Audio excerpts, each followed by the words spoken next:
And with that, after 5 weeks of sitting by our computers, waiting, longingly, hoping that at some point the fish from Vermont would return, they finally did.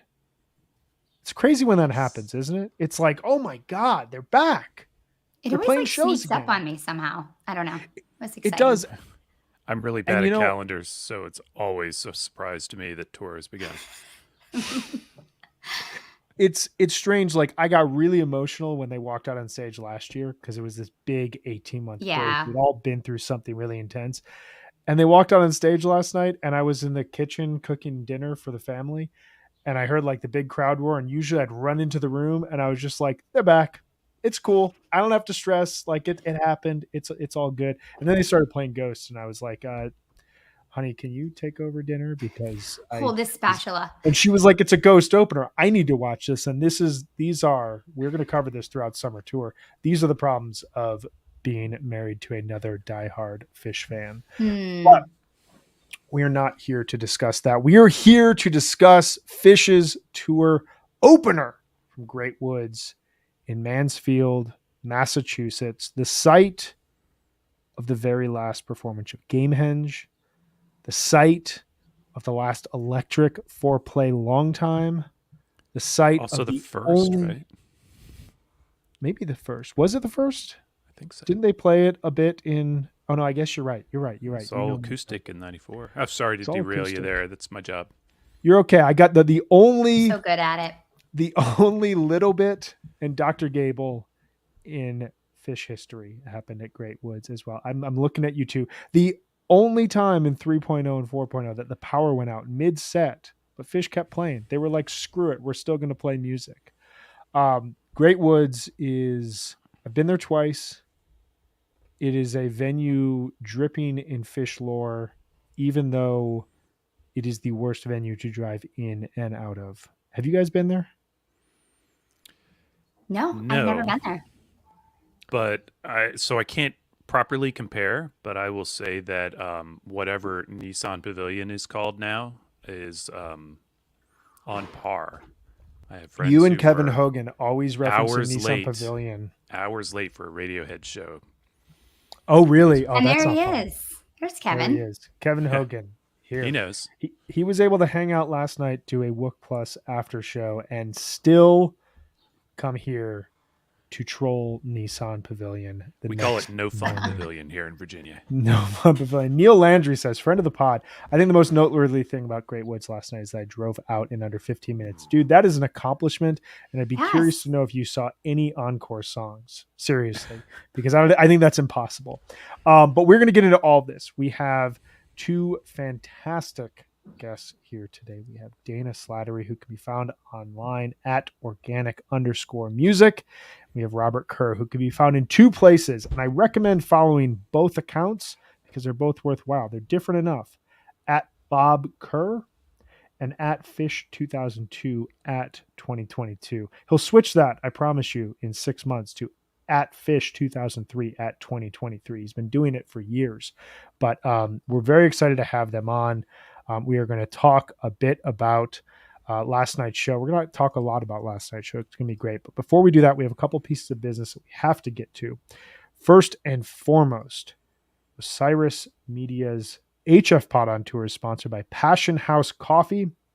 Here at Osiris, we are powered by a few things. Music, duh, but also coffee. We're always drinking Passion House, and we have our very own blend now, the Ocean of Osiris. Please visit passionhousecoffee.com to get some of this and other coffee today. And all of their coffee is incredible. Use the code OSIRIS. It's right here on your screen, OSIRIS, for free shipping on every order. And in addition to their sponsorship and their support of this podcast, we have a contest that we are running all summer long.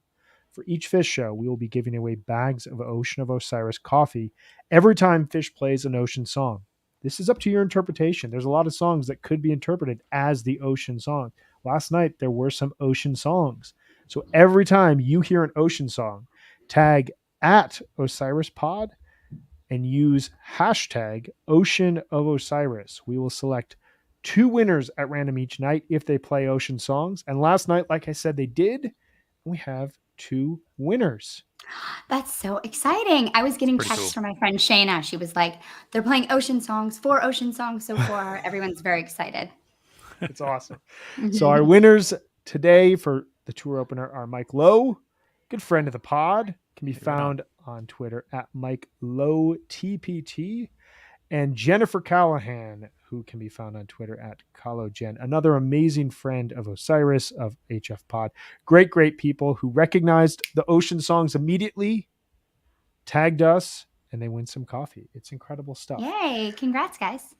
Congrats to them. We are very excited to be announcing winners, hopefully daily. Play along. I mean, so long as Trey decides to sing Ocean songs, which seems to be pretty often. You know, as long as Trey cooperates, we'll be giving away a lot of coffee.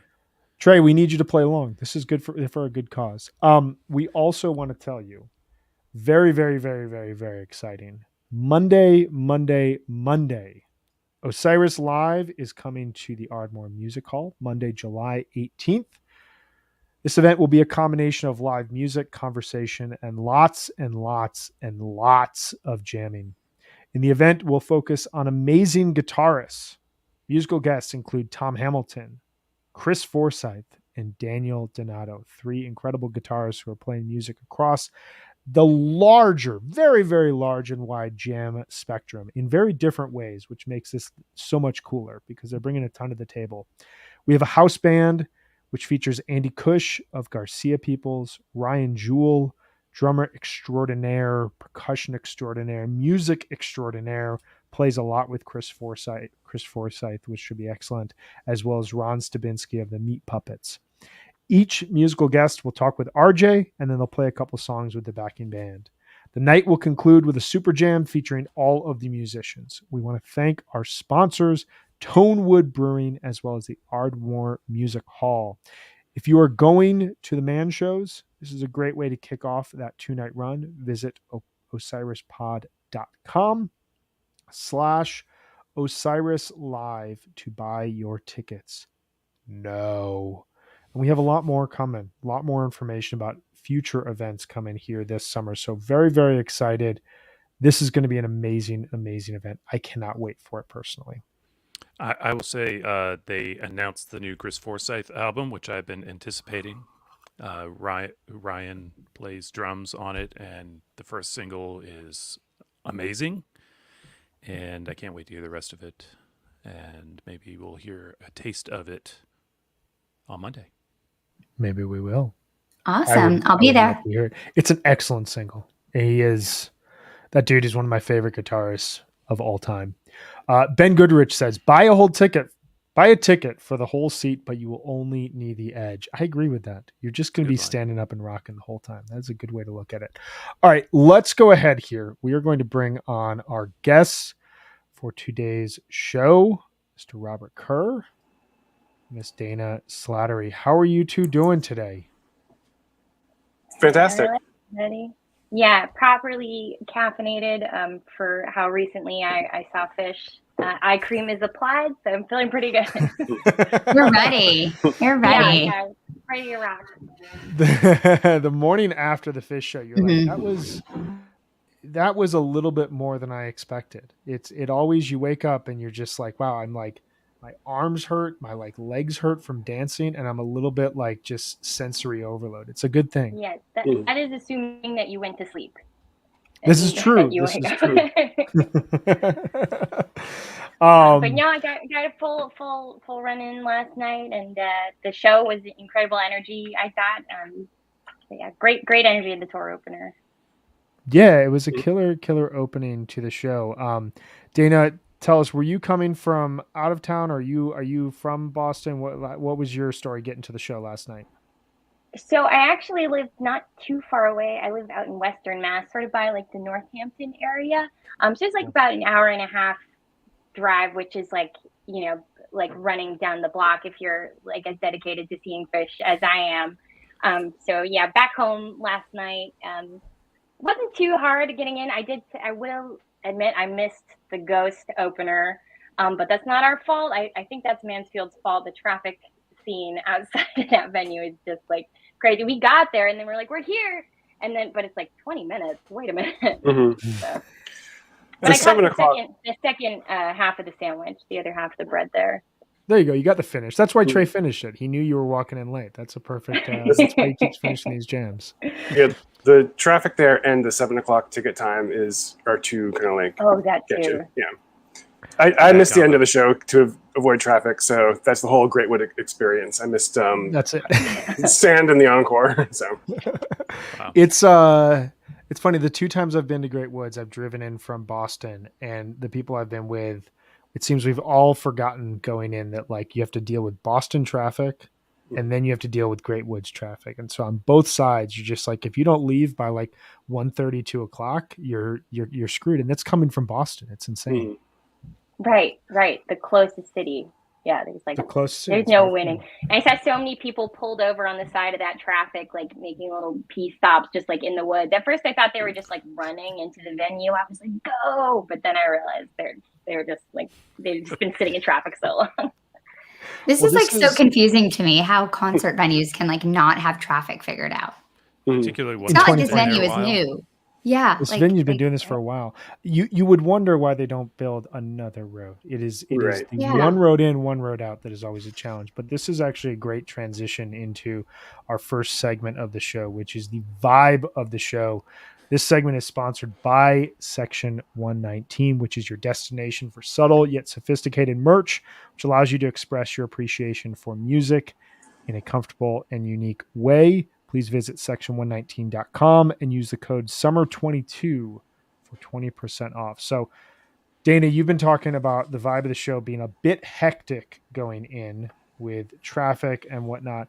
Bob, how was your experience? Did you get there to have like any sort of a lot vibe? Did you get to get in early? What was it like for you getting there? Sure. I mean, first of all, I should say I went with my kid. So I had a very atypical Phish experience from most people. My kid is 14, so it's not like bringing a toddler. But we went to the skate park beforehand, and then we went to the lot and had some sandwiches and went in. But generally speaking, I guess it's a different experience for me because even though he's 14, when you're here with a kid, you're always constantly like, is he bored? Is he thirsty? Is that super like drunk person getting too close to him? Yeah. Do I have to explain Yeah, so it's not quite the same experience, but it seemed, festive in the whole summer tour, manner to me. Was this your son's first Phish show? It was his third. Yeah, his third. What else has he seen? We went to both Hershey shows last year in addition to Hershey Park. Yep. Oh, that's awesome. Did he dig it? Does he listen to Phish with you at home? He does not listen to Phish with me at home. I think he would dig it more if it was a little shorter. I think he said it was pretty good. I asked him. He was getting into it by the end. The other thing, when people were clapping during Mound, he was kind of like, "Why are they not clapping to the beat?"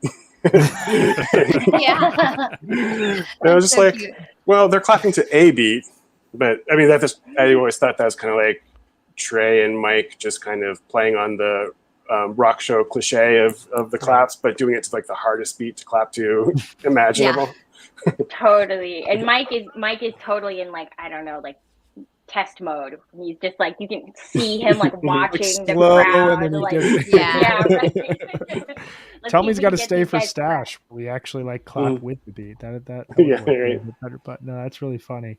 No, that's cool. I mean, I've been in that experience. My son's about half your son's age, and I took him to Tab at Red Rocks, and that one set was good. And then when the set break and the second set started, he was like, I'm ready to go home. So I get that. Dana, once you were able to get in and get settled, what was the vibe for you like? Was it like, was there more energy because it's a tour opener, or how did it feel to you? Well, I would say I felt like the vibe of the show was like a full, like beautiful tray of baklava.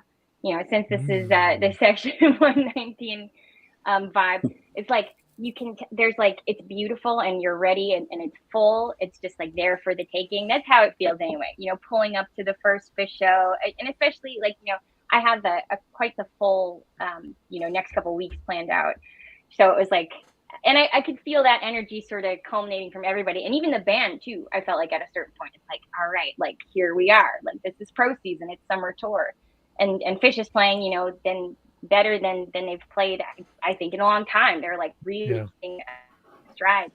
So that's how I felt, like just world of opportunity, you know. I like that. That's the best feeling. I love that. Tray of baklava. Yeah. And I did have a delicious piece of baklava from our friend Jake / Roy Dunk. So I'm sure you guys know him on the lot. Yeah. I had a bunch of that last summer. It was excellent. It was everywhere. It was amazing. Yeah, and I really think he's got it dialed in now too.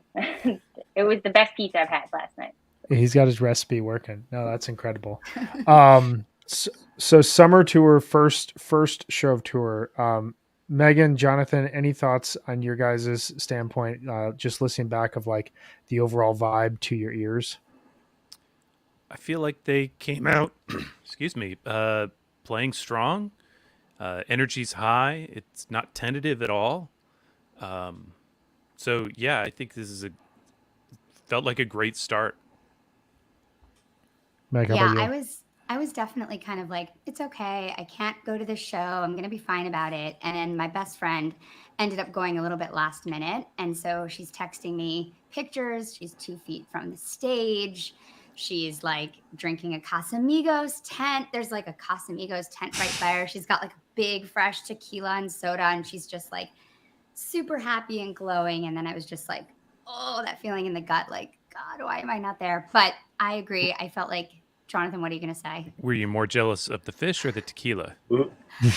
I mean, together, it's just such a good combination, you know? It's especially like, for summer tour. Yeah, nailed it. Anyway, I'm hoping that Casamigos tent is like coming on tour everywhere and it's not just a Great Woods thing. So let's just set up a Casamigos virtual tent here. We Casamigos, if you're out there listening, we can do a Casamigos virtual hang here for summer tour. They need to be a sponsor. They do. It's a tequila everybody's drinking right now. Let's jump into the show here, the music. So the band comes out and it's always amazing. They come out on stage and they start playing music and it's just like, it's the simplest thing. They're back. It happened. They're playing music and you hear that Trey's guitar immediately and you're like, okay, Fish just continues. They exist. It's amazing. They open up with a really fun sandwich jam. Ghost, Set Your Soul Free. We got Wedge, Mound, Mountains in the Mist, Back on the Train, and Ruby Waves, I've Been Around, Tube, and About to Run. Dana, starting with you, what was your overall highlight of this set and how did it sound like overall from a flow standpoint to you? I'm just looking at the set list again. I mean, honestly, the Ghost sandwich, even I listened to it, I missed it in the moment, or I walked in, I think, during Set Your Soul Free. But that's an awesome opener. And like to have it all like sandwiched up like that and like, you know, such a fun little run. I would say that was probably the highlight of the first set anyway. Or I really dug the Back on the Train as well. Very like funky, like grooving Back on the Train. And I just love Back on the Train too. So that I definitely had just a lot chuggle, of fun man. looking It's around. just like such a groove. Exactly. Chugling around the moat. It's chuggle.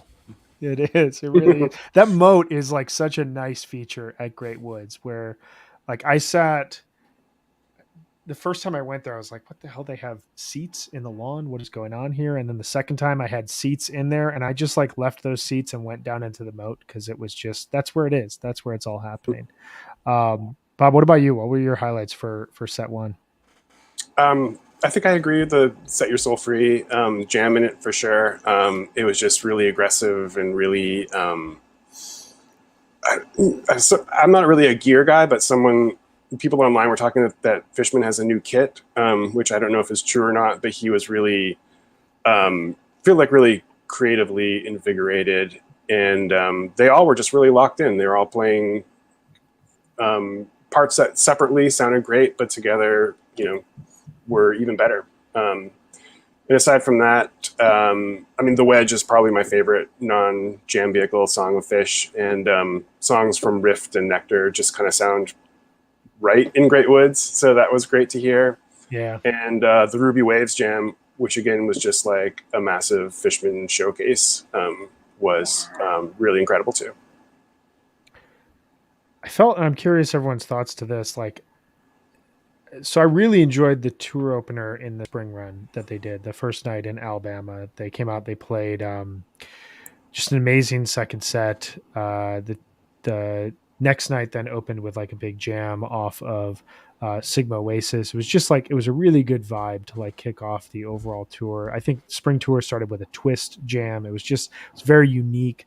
This, like when they come out and they open with Ghost, which is not a totally out of left field opener, but it's pretty rare that you get that to open a show and immediately take that into a jamming space and then go into Set Your Soul Free, which we all know is another jam vehicle. Like it's 23, 24 minutes of just creativity right out the gates, but they felt really, there felt like a lot of like delicacy in their playing, and they felt like nobody was trying to like force something through. It was just Fishman and Trey kind of going back and forth with a lot of ideas. Paige really seemed in command of his synths. I'm curious, Megan and John, what were you guys' thoughts just like on the overall playing? Like, did you hear it similar to how I'm hearing it?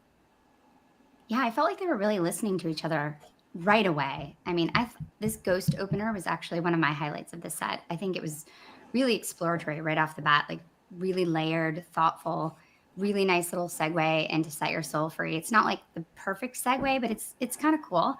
And I think that Set Your Soul Free jam, you can hear them like listening and trying things and playing with each other in a really cool way. And I love this Ruby Waves. I thought an interesting placement, like first set Ruby Waves. I don't know, now I always think of Ruby Waves as this like second set monster, but it was incredible. I mean, Fishman, like you were saying, Bob, was amazing during this Ruby Waves. It sounded like he was playing electronic music at some point. Like he was playing so fast, and it was really driving, like really, really cool. I listened to that and I was like, this is great. If we're going to hear more of this, like I'm on board. Yeah, I love the transitions. The jams in Ghost and Set Your Soul Free were, micro jams, not very long, but quality, and the transition into Set Your Soul Free was beautiful. Really loved the Ruby Waves. Back in the Train was like a perfect tight little version. But you mentioned delicacy, and this brings me to one of my possible top highlights of the set was Trey's solo in Mountains in the Mist. Really got me. Yes, this time. I don't know. Gorgeous. There you go. Yeah, I agree. That stood out to me too. It was really beautiful.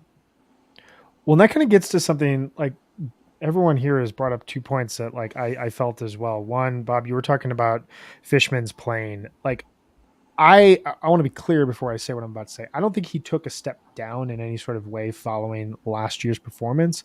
I think he's been just as good. I just don't feel like I've heard him as much as I was hearing him last summer. Like specifically, I think about like the Deer Creek run last summer. I think about the Atlantic City, the Hershey Ruby Waves. I think about parts of Fall Tour where like Fishman was so prominent and it was almost like he was playing the lead instrument in a lot of jams. I felt in some cases like that went away in Mexico and MSG, and I could hear Trey a lot more. Last night, I felt like Fishman reemerged as this like lead instrument of the band, and like some of these jams, specifically the Ruby Waves, felt really pushed forward by Fishman's playing. But beyond that, what you just said, Jonathan, about the Mountains in the Mist solo, like to me, one of the highlights of 2021 was the ballad playing.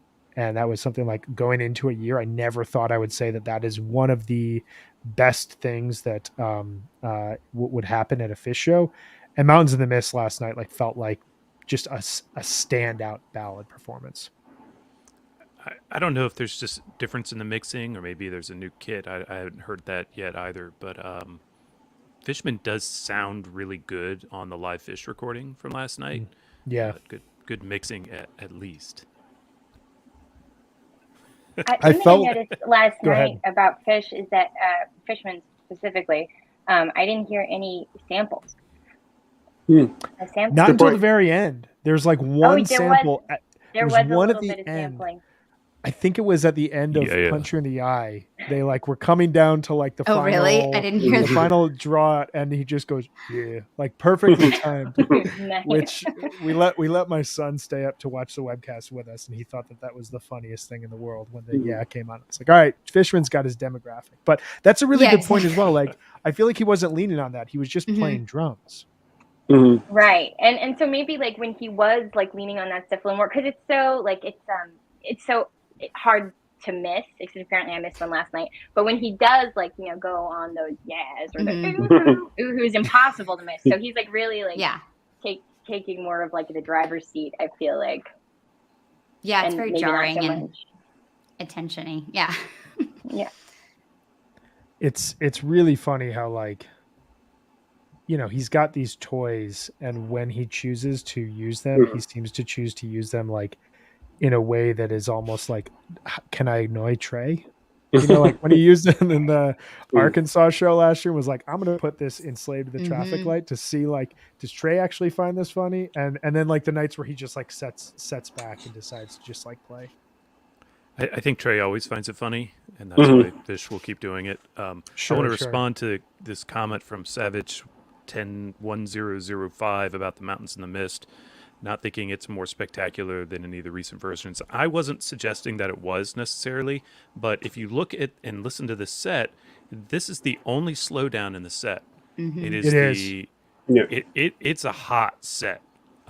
Except for maybe I've Been Around, but it's also distinctly different from that. So I really just loved that contrast, particularly after Ghost, Set Your Soul Free, Ghost, Wedge, Mound. Like, Trey, it's very different playing from Trey on that than what we had just been hearing. So it really stood out to me in the moment of the listen.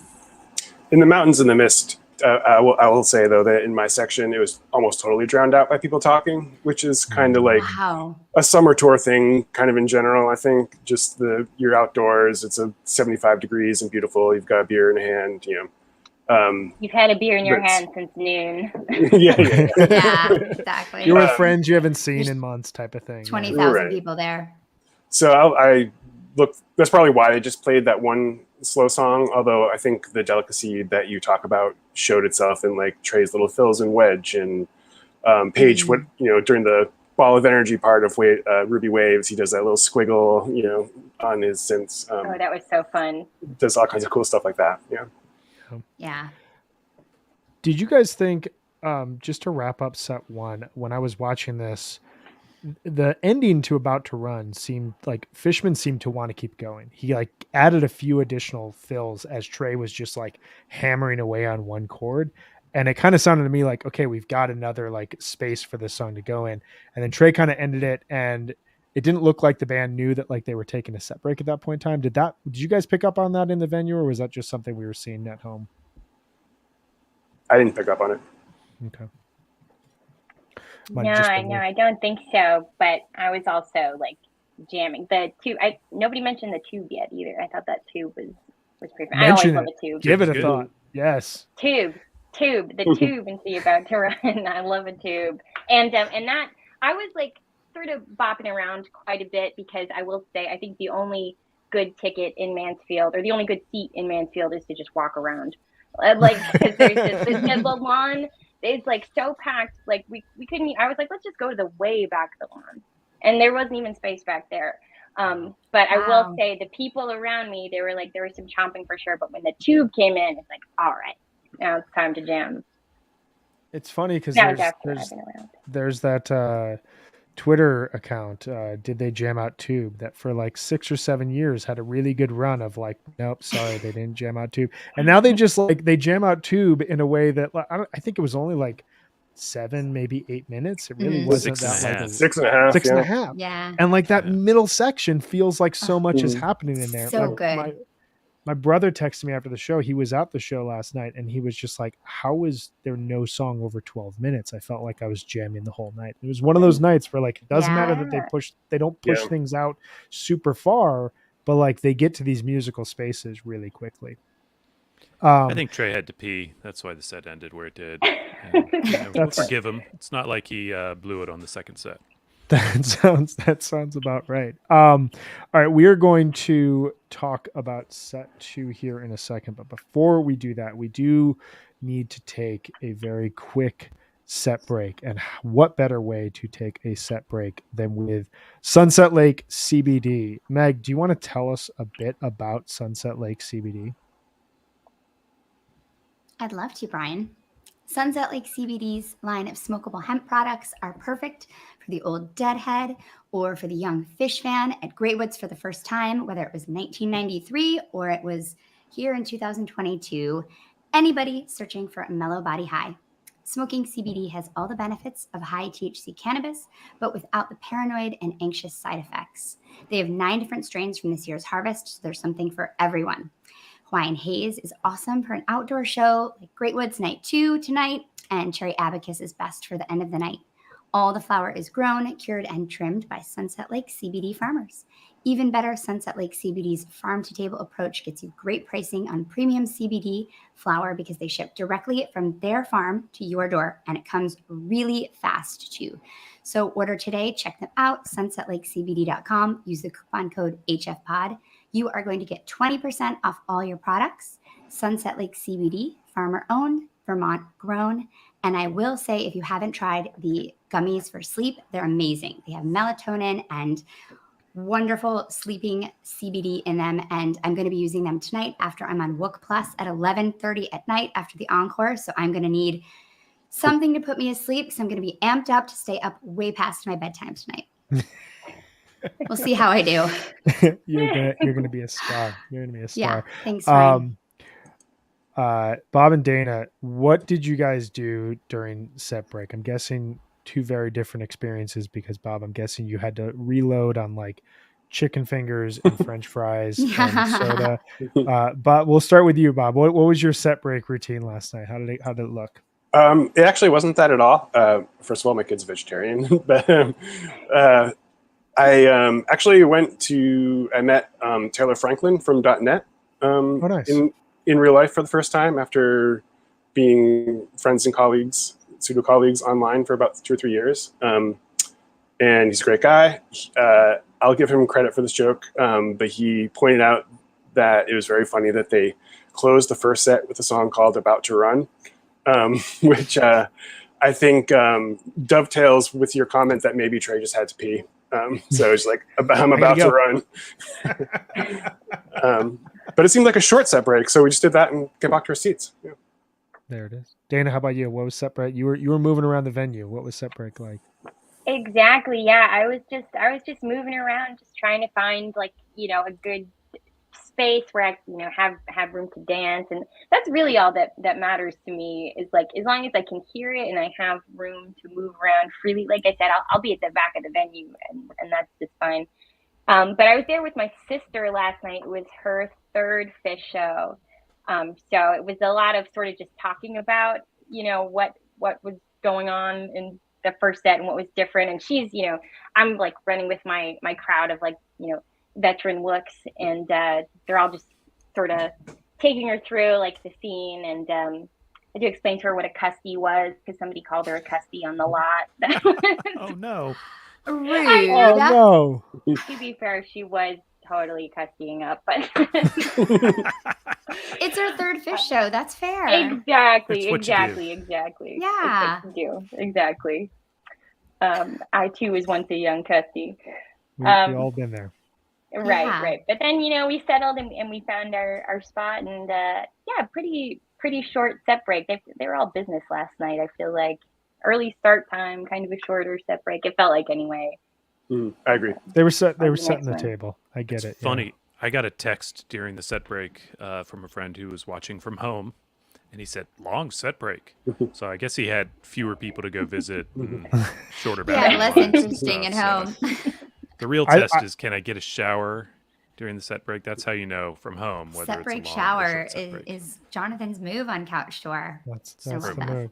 I went outside to water the garden, and I thought I could do the whole thing. And my wife comes out and she was like, "They're back on." I was like halfway done. So, great little set break activity. But let's jump into set 2 here. So set 2, we've got Chalk Dust into Plasma, into Weekapog, into Saw It Again, into Prince Caspian, Numberline, Bug, and Sand with Punch in the Eye and Say It To Me Santos in the encore. Dana, what was your overall highlight? What were your thoughts on this overall set? Well, I think I enjoyed it more than set one. I thought there was a lot more movement, I guess, like a lot more deeper jamming. I did this, like, I crunched some numbers. It's funny. Just to see like what the You've average, come to the right podcast if you crunch numbers. You have. You're gonna get on Brian's good side. Yeah, just to see like what the average length of the songs in the show, because I felt like a lot of them were shorter. So it's, for those at home, it was about 6.5 to 7 minutes was about the average time for songs of the show. And yet there was so much going on. I mean, I'm just looking at this list now and seeing little arrows that go pretty much straight through. Chalk Dust, Plasma, Weekapog, Saw It Again, Caspian, Numberline, Bug. I mean, that's wild. Yeah, that's crazy. But Plasma, I would say, was probably, I would say, one of the peaks of the whole show for me. And just watching Trey peak that one, I was sort of off to the side at this point, down in the pavilion now. So I started off to the side in the pavilion, and I'm looking at Trey, and they have the lights on the crowd, and you can see the whole crowd just moving like crazy, and Trey's just having a blast, peeking it at them. And so I would say that was a highlight of the whole show for me, was just seeing Trey peek the Plasma. I kind of feel like the Plasma was my overall highlight of the show as well. I was listening back to it this morning, and I was just like, that's a song that for so long I wanted Fish to bring over from Tab, because it just felt like it was like how Undermined was before they brought Undermined over. Like, it just felt like a Fish song, and like a song that needs to be played live and needs to be like explored in a lot of cases. And it wasn't for so long. I think it was like 10 years before they finally played Plasma. And then you got some versions that like stayed really in the pocket and like stayed really in the groove. Last night, it just it felt like they could have gone anywhere with it. Like that felt at times, had they not found the Weekapog groove riff about 8 minutes in, he kept going a little bit longer. About 12 minutes in, he finally goes, okay, we're going over to Weekapog. Had they not found that riff, it felt like that was the song that could have been like the 20+ minute jam of last night. And didn't need to be, but like it had that vibe of just like creativity is flowing. Bob, what about you? What were your highlights of the second set?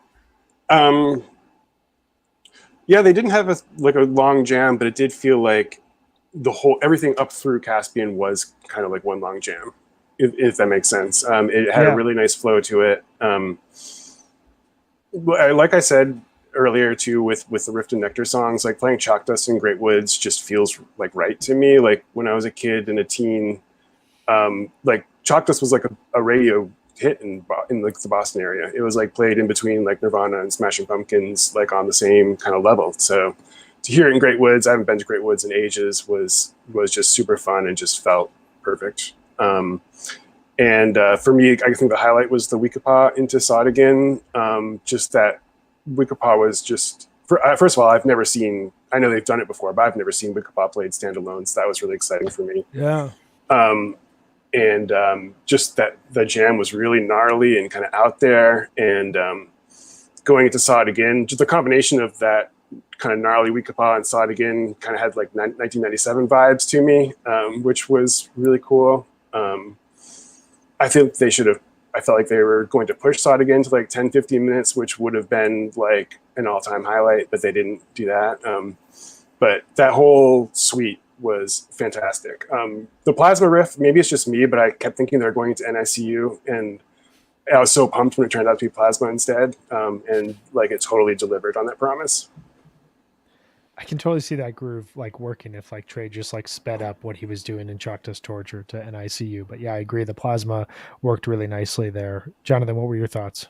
Yeah, Plasma's the right call over NICU. I'm never unhappy seeing NICU. Yeah. But yeah, we're at second slot on set 2. Let's go big. And I think they did. I think that Plasma Weekapog groove segment, those two are almost, I can't separate them in my brain, even though I listen to them, and I know I can queue them up separately. Um, and yeah, it's great set. Really loved the jamming and just loved the feel that they had going on, for particularly in the first half of the set. But I thought it landed reasonably well. I noticed that Trey's voice sounded a little hoarse by the time they got around to Numberline. But there's a little something going around. So hopefully he's resting it, get some tea and whatever. He'll be fine tonight. Get some extra vocal coaching, a little massage there, and all that. And Megan, you like, for as long as we've been doing this podcast, you love like bright grooves and like grooves that like there's like a happy vibe, there's like a bubbly vibe, but like you can dance to it, you can boogie to it. This third quarter felt very much in your vein. When you listened back this morning, did you feel similar, or I completely off base on your taste at this point? Oh no, Brian, you know me so well. That's my jam. No, I That's loved it. this set. Yeah, I thought it was great. I agree. It just had so much energy, like especially like when they're at that kind of plasma Weekapog saw it again moment. I thought the energy was just off the charts. Hearing them like find saw it again, and just like you can hear Trey laughing when he's singing it. It just was like so fun, and just had that like summer vibes of like we're outside, we're jamming. And I totally agree that I think it was Ryan Walker, one of our listeners, was saying that like the songs felt like they were just like blast off points. I feel like that's a really, really great way to describe it. Like they're kind of like taking a song that they find, throwing it out there, jamming it in a way that felt really effortless, but then finding their selves somewhere new, which I thought was really cool. And I thought the whole set was fantastic. I really loved the Saw It Again. I thought it was cool and just like had a lot of energy. I also thought it was going to go far. It's kind of sad that it didn't, but then I really loved the like intro to Caspian over the like dark Saw It Again ending. Like that was a really cool moment. And That was great. I love how they've been finding Caspian out of these like darker moments. I just think that's been really, really cool. And I also thought the sand ripped. I loved it. Yeah, the Caspian rip chord is not always welcome, but it really worked last night. I thought it, and Trey's solo in Caspian was really extraordinary as well.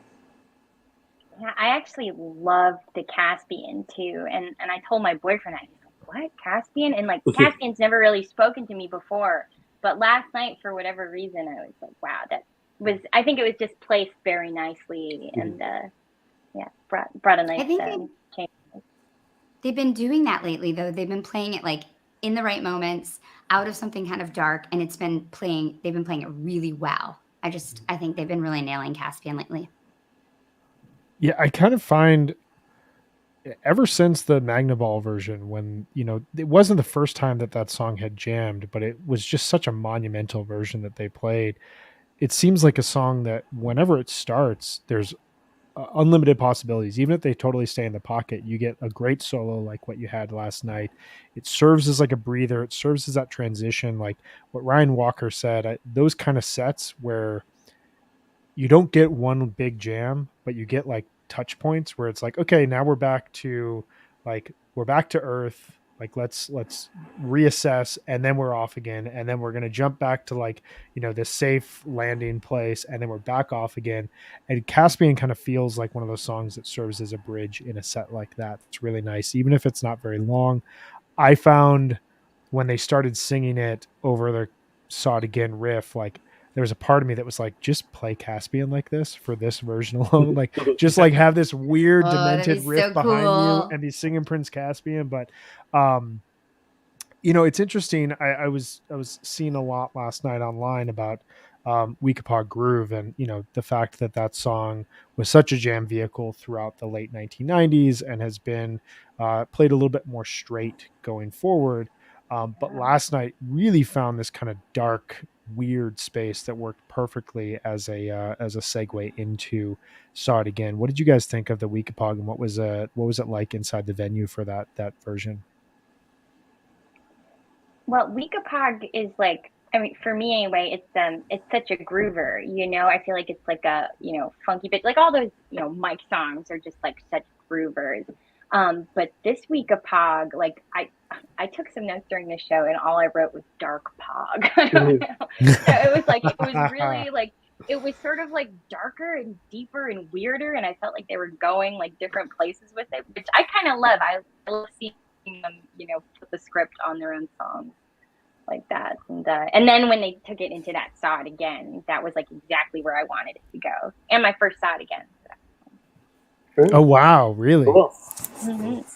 That's a great. I think having it unmoored from mics on hydrogen, kind of frees them to do more with it.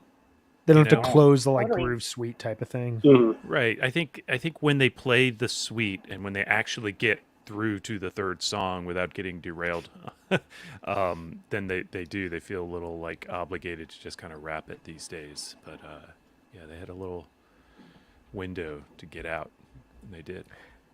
Yeah, I'm looking at really discordant and really kind of like chaotic sounding. Yeah. Atonal. Yeah, it did. Weirdness. Yeah.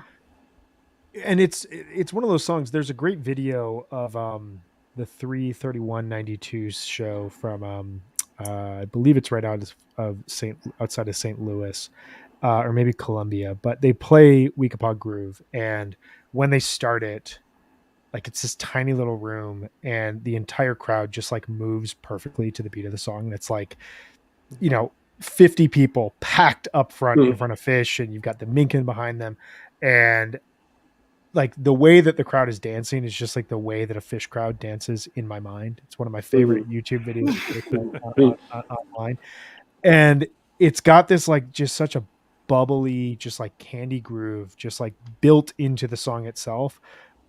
But like personally, I love when it goes off into like dark spaces, the way that it did kind of in the late 1990s. And I'm looking at the jam charts, and it's relatively rare. Like there was a great version in Vegas last year when they found the little squirrel. Was that the line that they were using throughout the latter part of Fall Tour? That song that they were back and forth from.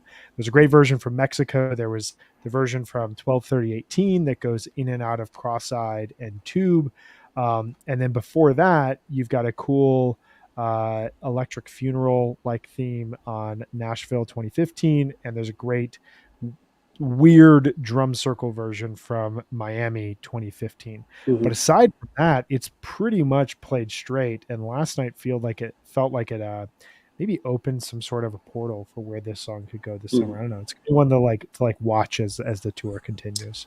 And I love it too, because if you really think about it, in the last like 5 to 10 years, really all of 3.0, I guess, so many of their jam vehicles are slow or mid-tempo songs like No Men's, and so aside from really Soul Planet and Ruby Waves, they're all pretty slow to start jams off with. And this show we got Weekapaug, Ruby Waves, and Chalk Dust, which are all pretty up-tempo jam vehicles. So it's kind of like a great start to the tour. That's a really good point. And like the idea that like you go from a fast song into a jam, it changes things than like going from something slow. Yeah. One thing I noted, I'm looking at the gap chart here. We had 4 significant gaps of songs returning. We had Mound, which was the first version of 4.0, last played at the infamous third night of Charleston 2019, 12/8/19, 61 shows ago. I've been around. This is kind of shocking to me. 38 shows ago. Can anyone guess just offhand what was 38 shows ago? Does anybody know? The Gorge? It was the Gorge. It was the first one of the Gorge. Wow. Well done. I'm like blown away that was almost 40 shows ago in history. That blows me Wow. away. Years ago. crazy. They played the Gorge last year.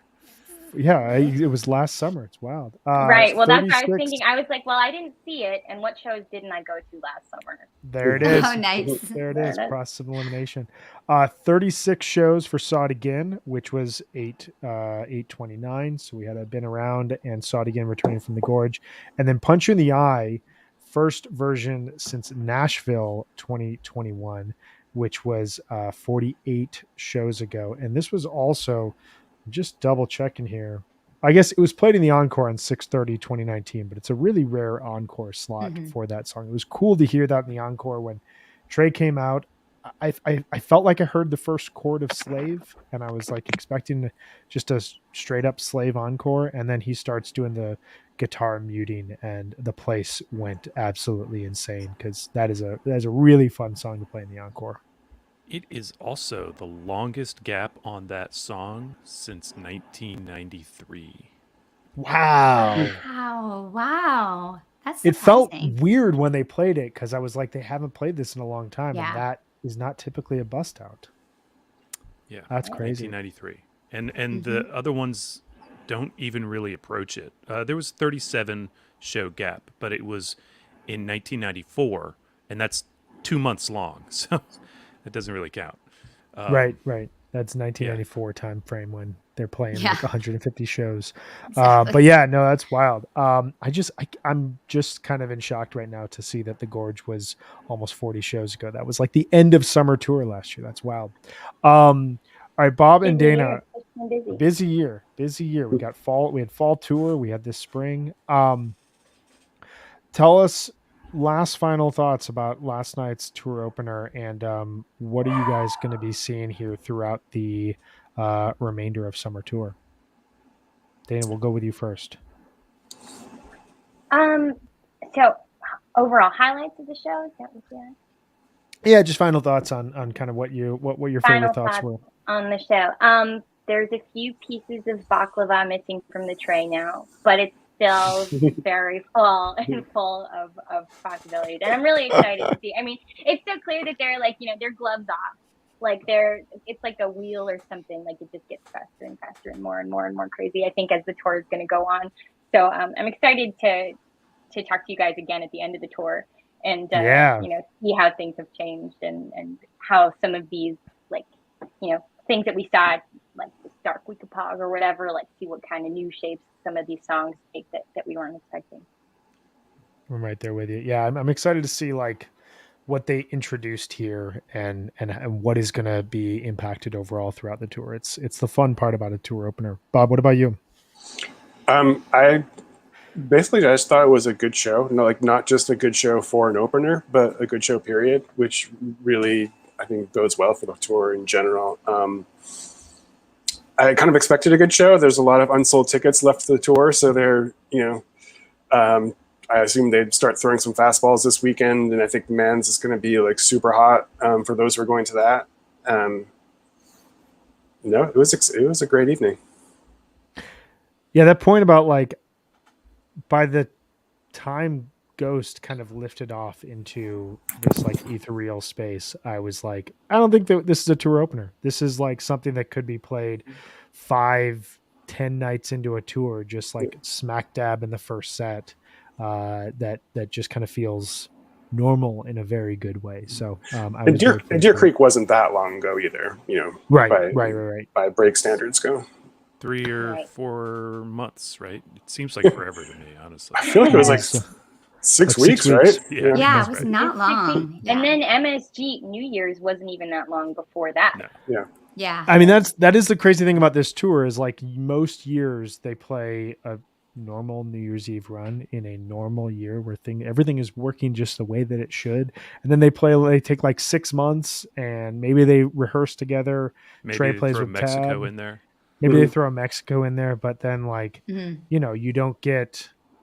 We had 16 fish shows before summer tour spread out over a couple of months, but like we had a lot of fish to get this. So they're at a good point going into this. It kind of feels more like we're starting fall tour in summer versus just like a straight summer tour, which is really nice. I'm really excited for it. Bob and Dana, thank you both for hanging with us. You both will be back throughout the summer to talk with us about this. So we're really excited to hear your thoughts, and we'll hold you to every opinion that you made about this show as the tour goes on. So it was a pleasure. Thank you so much. Thanks so much, guys. Yeah, thank you. Have a guys. good one, guys. This is awesome. Thank you, guys. Bye-bye. All right. Night 1 is in the books. You guys feel good? Wow, I'm excited. Yeah. I feel like that was a good night 1. Like we're in a good spot. We're spoiled. Solid night 1. I'm very, very excited. I feel spoiled as well. One quick comment here from Neil Landry said, given the strength of the opener, I have high hopes. I'm excited about the possibility that they pick up where they left off tonight. I think that I feel that vibe too. I feel that as well. It's you want a tour opener to walk out being like, that was great. What's next? And that's kind of how I feel That's how I feel that we are, because we got 25 more of these. So we will be back tomorrow. Same time, same place, different day, 1 p.m. Eastern, to recap night 2 of Great Woods. We have Heather Parker and Brian Parker who will be joining us for that show to talk through their experiences at Great Woods, what they thought of the vibe, what they thought of the venue. This is the first 2-night run at Great Woods since the year 2000, when Fish donned the cover album of The Fish from Vermont. Fish 2000. Big year. Big year. In the year 2000. You guys remember that Conan O'Brien segment from the I do. 90s? Yeah. Which that Great Woods run has a really, really cool Down with Disease, and it has a really cool Piper that I would encourage people to go back and check out. The beauty of a 2-night run. 99, they also played a great 2-night run. That was where the foreplay long time came in. But 7/13/99, that first set, some of my favorite playing of that summer tour. So all good stuff to listen to as you're getting ready for night 2 of Fish. 7:00 ticket time, 7:30 showtime. Get into Great Woods. It's a Friday night. I don't want you to have to battle Friday night Boston traffic any more than I do. I But hope everybody, you're on your way. I hope you're on your way now, because you got to get in there. We'll be back tomorrow, 1 p.m. Eastern, to talk through Great Woods Night 2. Thanks, everyone, for hanging with us. Thank you all for your comments. Listen for the ocean songs, and we will see you tomorrow.